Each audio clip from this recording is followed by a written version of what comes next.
Hey folks, welcome back. We're talking with Will Daskal, and Will is an artist. And you know, Will, we were talking about how gorgeous it is out there with the leaves of the trees and all those kinds of things. When you go out at this time of the year, I'm sure you're out making photographs. Absolutely. In fact, I was out yesterday for about 5 hours walking along the McMichael Creek, taking, I think I took 84 reference photos. Basically, what I do and what I try to teach when I'm teaching my painting classes is that when you're out scouting for scenes, you're looking at things that would be appealing, that will give you elements for a painting. Odds are 9 times out of 10, when you see a scene that might translate well into a painting, in and of itself, it's probably not compositionally sound enough to produce an interesting painting. So a lot of times, if I'm working from photographs, I'll take 2 or 3 photographs, and I'll take an element from one, an element from another, an element from a third, put them together into composition.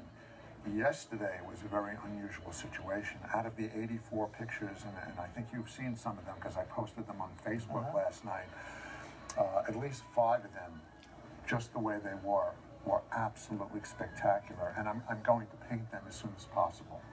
Now, you don't take one of those gadgets like they used to do in the old days where you can put something down here and put it on your canvas and you just trace over time. No, in fact, I'll tell you exactly what I'm going to do. I have the photographs that I took yesterday, and basically what I'll do is I'll take a piece of paper, usually it's like 3 by 5, and I'll do a black and white little pencil tonal value sketch. I'll take that, and that'll give me my sense of light, mid-tone, and dark. What I intend to do is to go back to this property later in the week. Actually, I'm going to go back about every 2 or 3 days and photograph it over and over again until I get the leaves just where I want them.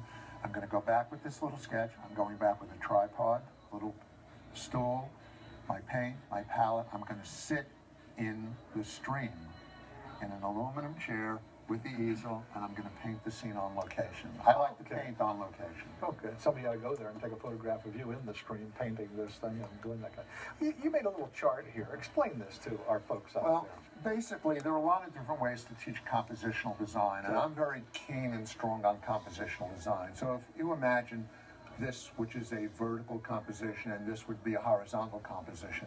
This, of course, is called landscape mode because most landscapes are painted in a horizontal fashion. And this is called portrait mode because of the human body. We like to get it with the long mode going vertically. If you were to imagine a tic-tac-toe board on each of these surfaces, there are 4 points of intersection. This is really the simplest way to teach good compositional design. If you put your main element of design on one of these lines, it's going to be pretty good. If you hit one of these 4 points with your biggest object, your lightest closest to dark, your dark closest to light, or a man-made object, or a living creature, on one of those 4 points, the eye is systematically, automatically drawn to that location. It's just the way things have been for the last couple of thousand years. The original design for this was actually called the golden mean, which is a slightly different design.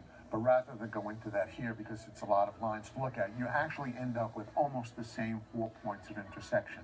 So this is what I teach my students.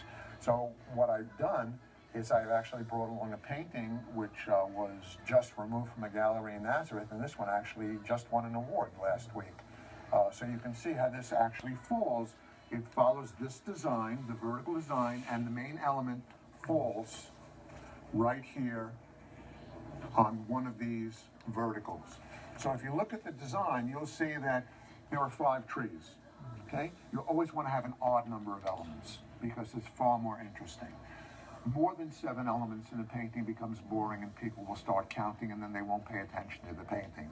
So with my painting style, which is very impressionistic, I have all of these birches, so I have 5 pieces, but 4 of them are white, and 1 of them is a darker color. The bark has fallen off, or maybe a different species, but it pretty much falls on this third. So it creates some kind of a dynamic tension between the other elements.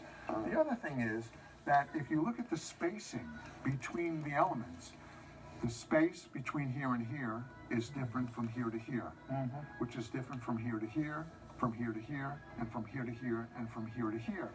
So you always have unequal distribution of space, and that's one of the key things that you want to have in a good compositional design.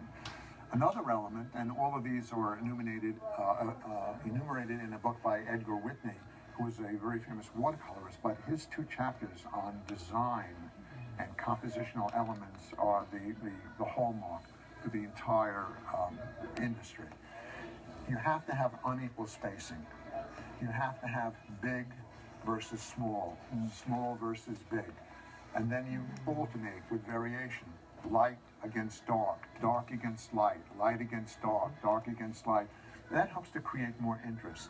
You want to be able to control the eye of the viewer as best you can. Yeah, and you know, for several years I taught photojournalism, and one of the things that, you know, and this follows with your lines, like with your horizontal picture here, you never put the horizon directly through the center. Correct. It's either above or below center line. You'll have 2 separate elements. Exactly, and there are rules. You can break these rules too, but for certain instances. But basically, that's what you've done here. Absolutely. And the other thing that I used to teach is this old photography thing we used to call circles of confusion, where when you looked at a picture, your eye enters the picture, it goes to your strongest point, and then it allows your eye to get out of the picture. So, you know, to me, that always made a great picture. You look in, you follow around, and you have a place to get when out. I'm doing a beginner's class, I try to get people to think that they are the lighting director in a Broadway play. They control the spot who gets it. So basically, the lightest area is down here.